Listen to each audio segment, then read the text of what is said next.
వరంగల్ అనగానే వేయి స్తంభాల గుడి, వరంగల్ కోట, భద్రకాళి అమ్మవారి గుడి, రామప్ప, మేడారం, లక్నవరం, పాకాల, గణపురం కోట గుళ్ళు ఇట్లా శాన్నే మతికొస్తాయి.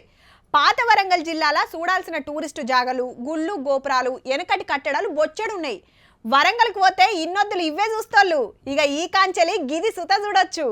వరంగల్లా మనకు తెలియని టూరిస్టు జాగా ఇంకోటి ఏముందబ్బా అని నెత్తి గోక్కొక్కుర్రి, ముచ్చట చూడుర్రి.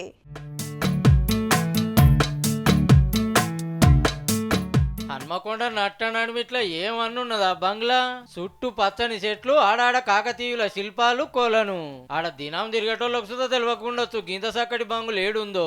తొవ్వకే ఉంటది కానీ లోపల ఎట్లుంటదో ఎవ్వలకు తెలియదు. నిన్నీయాల్టిదా మరి? 138 ఏళ్ల కాంచెల్లి మొన్నటి దాకా ఏం తక్కువ 57 మంది కలెక్టర్లు ఇళ్లనే ఉన్నారు. మళ్ళా మామూలు లోపలికి పోవడానికి అలకగయ్యే పని కాదాయే. అయితే వెనకటి ఎన్నడో రాజుల కాలంలో కట్టిన బంగ్లా కాబట్టి హెరిటేజ్ బంగ్లా కింద మారుస్తారట. సో 139 సంవత్సరాల నుంచి ఎన్నో ప్రకృతి విపత్తులు కానీ లేదంటే ప్రకృతి వైపరీత్యాలు కానీ ఇట్లాంటి ఎన్నో వచ్చినా కూడా తట్టుకొని కాలానికి ఎదురీది ఈ బిల్డింగ్ నిలబడ్డది. 100 ఏళ్లు నిలబడ్డదంటే చారిత్రక కట్టడం కింద గుర్తిస్తారు. ఈ బంగ్లా సుధా రేపు టూరిస్టులతో జిబజిబా ఉంటది. ఇక ఇప్పటికే కూడా అప్పచెప్పిర్రట. అట్లని కూలిపోతున్నట్టుందేమో అనుకునేరు. ఏక్ నెంబర్ ఉంది. ఆ పిల్లర్లు, ఆ గోడలు, ఆ కప్పు చెక్కు అంటుంది ఇప్పటికి కూడా.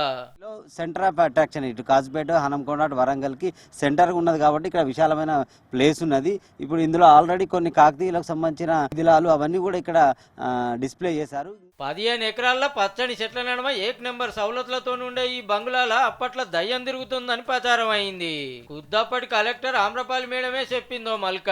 అసొంటిదేం లేదు గాని మొత్తానికి లోకలోళ్లకు వరంగల్ అందాలు చూస్తానికి బయటికి వెళ్ళి వచ్చేటోళ్లకు ఇంత చరిత్ర ఉన్న కలెక్టర్ బంగ్లాను చూసే భాగ్యం జప్పునే రాబోతుందన్నట్టు.